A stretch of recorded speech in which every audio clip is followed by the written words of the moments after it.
You got rear-ended at a red light, but right before that you changed lanes without signaling, and now everyone is pointing fingers like it's a courtroom version of musical chairs. Welcome to the wonderfully messy world of shared fault, where nobody gets to be 100% right or 100% wrong. Most states use something called comparative negligence, which sounds like a fancy robot, but really just means blame gets sliced up like a pizza. If you were 20% responsible for the crash, your payout usually shrinks by that same 20%. Here's the twist nobody warns you about. A handful of states still use contributory negligence, which is the legal equivalent of a strict hall monitor who says if you are even 1% at fault, you get $0. So yes, being 1% wrong in the wrong state can wipe out your entire claim like a Thanos snap for your bank account. That is why knowing your state's rules matters way more than knowing your zodiac sign. Insurance adjusters love this gray area because confusion is basically their favorite spice. They will often nudge your fault percentage up on purpose because every point they add is money they do not have to pay you. This is where evidence becomes your best friend, kind of like a nosy neighbor who happens to have security footage of everything.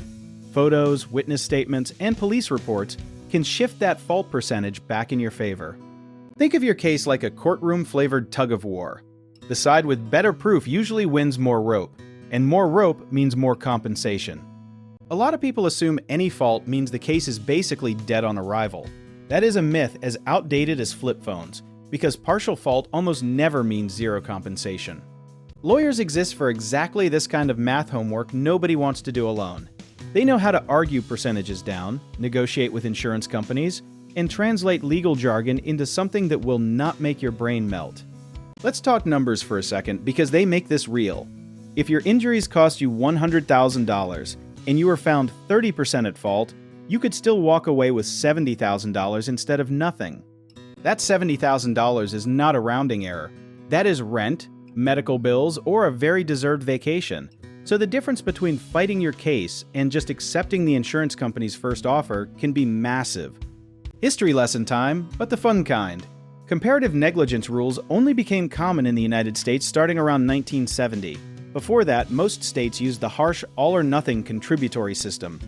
So in a weird way, today's rules are actually the more forgiving version of the past. Progress is slow, but at least the law finally admitted that accidents are rarely one person's fault entirely. The real lesson here is not to panic if you think you share some blame. Preparation, documentation, and a good lawyer can shift the story in your favor faster than you would expect. If you want to learn more about how this works or need help finding the right lawyer for your situation, check out our links in the description.